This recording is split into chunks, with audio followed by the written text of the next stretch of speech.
అందులో 140 రూపాయలు ఎవడికి పోతున్నా డబ్బులు? మీ ఊర్లో కిరాణా కొట్టులు, తోపుడు బండిలు ఆన్లైన్ పేమెంట్స్ ఉన్నాయా లేదా తమ్ముళ్ళు? బ్రాంచీ షాపులో ఉన్నాయా ఆన్లైన్ పేమెంట్లు? ఏంటి రహస్యం? డబ్బులు నేరుగా ఎవడికి పోవాలి? సైకోకు పోవాలి. అంటే ఒక క్వార్టర్ బాటిల్ తాగితే దినానికి 140 రూపాయలు, 2 క్వార్టర్లు తాగితే కిక్కలేదని 320 రూపాయలు, 2 క్వార్టర్లు తాగితే నాసి రకం. నీ ఆరోగ్యం క్షీణించిపోతుంది, అవునా కాదా? కొంతమంది చనిపోతున్నారు, మా ఆడబిడ్డల తాళిబొట్లు తెగిపోతున్నాయి. అంటే మనుషులు చచ్చినా లెక్కలేదు, దానికి కూడా కావాలని చంపేసి శవ రాజకీయం చేసే దుర్మార్గుడు ఈ జగన్మోహన్ రెడ్డి. అందుకే నేను అడుగుతున్నా, ఎవరు పెత్తందారుడు అని అడుగుతున్నా మిమ్మల్ని. ఈ జగన్మోహన్ రెడ్డి పెత్తందారుడు అవునా కాదా అని మిమ్మల్ని అడుగుతున్నా. తమిళ్లో ఇసుక, గోదావరి ఉంది, ఇక్కడ ఇసుక దొరుకుతా ఉందా మీకు? దొరికిందా ఇసుక? తెలుగుదేశంలో ఉచితంగా ఇచ్చావా లేదా? అప్పుడు ట్రాక్టర్ ఎంత? 1000 రూపాయలు, అవునా కాదా? ఇప్పుడు ట్రాక్టర్ ఎంత? 5000. 4000 ఎక్కడికి పోతా ఉంది? తాడేపల్లి కొంపకు పోతా ఉంది. ఇప్పుడు ఆ డబ్బులు కొంత మీకు పంపిస్తున్నారు. అప్పుడే మద్యం వచ్చింది, డబ్బులు వచ్చాయి, ఓట్లు కొంటారు, మళ్ళా మీ శ్రమను కూడా దోచుకునే రకం ఈ జగన్మోహన్ రెడ్డి. ఈ విషయం మీరు గుర్తుపెట్టుకోవాల్సిందిగా నేను కోరుతున్నా. 40 లక్షల మంది భవన నిర్మాణ కార్మికులు రోడ్డెక్కే పరిస్థితి వచ్చారా లేదా అని మిమ్మల్ని అడుగుతున్నా. ఇది న్యాయమా అని మిమ్మల్ని అడుగుతున్నా. తమిళ్లో దేశంలో ధనిక వ్యక్తి ఎవరంటే జగన్మోహన్ రెడ్డి. ఈరోజు రిచెస్ట్ మ్యాన్ ఎవరు? జగన్, అవునా కాదా? పేదవాళ్ళు ఎక్కువ ఉండే రాష్ట్రం ఆంధ్రప్రదేశ్ రాష్ట్రం, అవునా కాదా? మీకు 10 రూపాయలు ఇస్తున్నాడు. ఎంత దోచేస్తున్నాడు? ఎంత దోచేది? 10 రూపాయలు ఇచ్చి మీ బుగ్గలు నిమిరి తల మీద చెయ్యి పెట్టి ముద్దులు పెట్టి 100 రూపాయలు లాగేస్తున్నాడు, అవునా కాదా అని అడుగుతున్నా. పన్నులు పెరిగాయా లేదా?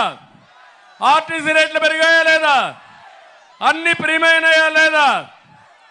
ఇవన్నీ చేసి మొత్తం రాష్ట్రాన్ని దోచుకున్న వ్యక్తి ఈ జగన్మోహన్ రెడ్డి.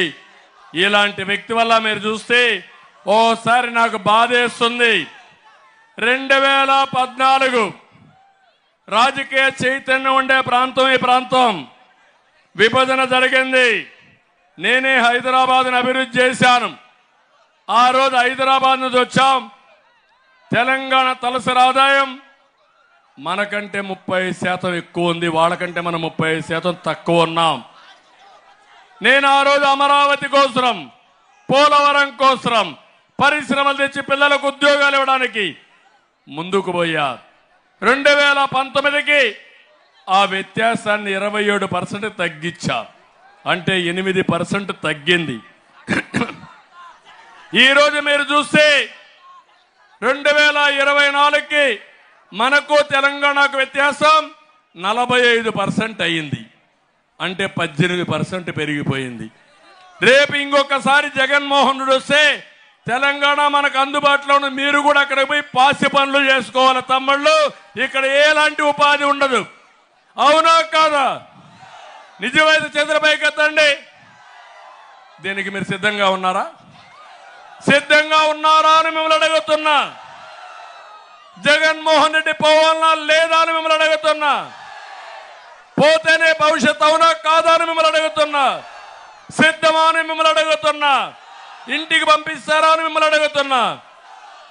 అందుకే నేను ఆలోచించి, ఒక్కొక్కసారి విమర్శతోనే సరిపోదు, మీకేం చేస్తానో కూడా నేను చెప్పాల్సిన బాధ్యత నా పైన ఉంది. అందుకే నేను వచ్చా. సంపద సృష్టి ఉండమా సంపద సృష్టించడం తెలిసిన వ్యక్తి నేను. మాటలతో సంపద రాదు, అభివృద్ధితో సంపద వస్తుంది. ఒక రోడ్డు వేస్తాం, ఒక ఇండస్ట్రీ వస్తుంది, ఒక కాలేజ్ వస్తుంది, ఒక అభివృద్ధి జరుగుతుంది. ఆటోమేటిక్గా భూమి విలువలు పెరుగుతాయి, మీ యొక్క తలసరి ఆదాయం పెరుగుతుంది, కొనుగోలు శక్తి పెరుగుతుంది. తద్వారా అనేక లాభాలు వస్తాయి. దీనివల్ల ప్రభుత్వానికి పన్నులు వస్తాయి. అప్పులు చేయడం అభివృద్ధి కాదు, అప్పులు చేసి సంక్షేమం ఇవ్వడం శాశ్వతం కాదు. మీరు ఒక విషయం గుర్తుపెట్టుకోండి, ఒక ట్యాంక్ ఉంటుంది, ట్యాంకులో నీళ్లుంటే కొళాయిలో నీళ్లు వస్తాయి, అంతేనా? ట్యాంకులో నీళ్లు లేకపోతే కొళాయిలో నీళ్లు వస్తాయా? కొంత సమయమైనాక ఏమవుతుంది? బురద నీళ్ళు వస్తాయి. బింది కడుక్కోవడానికి కూడా నీళ్లు దొరకవు, అవునా కాదా? ఇప్పుడు కొన్ని ప్రాంతాల్లో జగన్మోహన్ రెడ్డి నీ పరిపాలన ఎట్లుందంటే కడుక్కోవడానికి కూడా నీళ్లు లేవు. నేను చెప్పింది వాస్తవం. మీరు గోదావరి ఉంది, కర్నూలులో పెళ్లిళ్ళు చేసుకోవడం మానేశారు, శుభ కార్యక్రమాలు మానేశారు, వారానికి ఒక్కసారే స్నానం చేస్తున్నారు. బాధ అనిపించదా మీకు? దుర్మార్గమైన పాలన అవునా కాదా ఇది? దుష్టుల పాలన అవునా కాదా ఇది? అందుకే సంపద సృష్టించడం తెలిసిన పార్టీ, చేసిన పార్టీ తెలుగుదేశం పార్టీ. ఈరోజు మళ్ళా హామీ ఇస్తున్నా, సంపద సృష్టిస్తా, పేదవాళ్లకు పంచతా, నిరంతరం మీకు అందుబాటులో ఉంటాను. ఒక నిర్దిష్టమైన ప్రణాళికతో వస్తా. మళ్ళీ జాబు కావాలంటే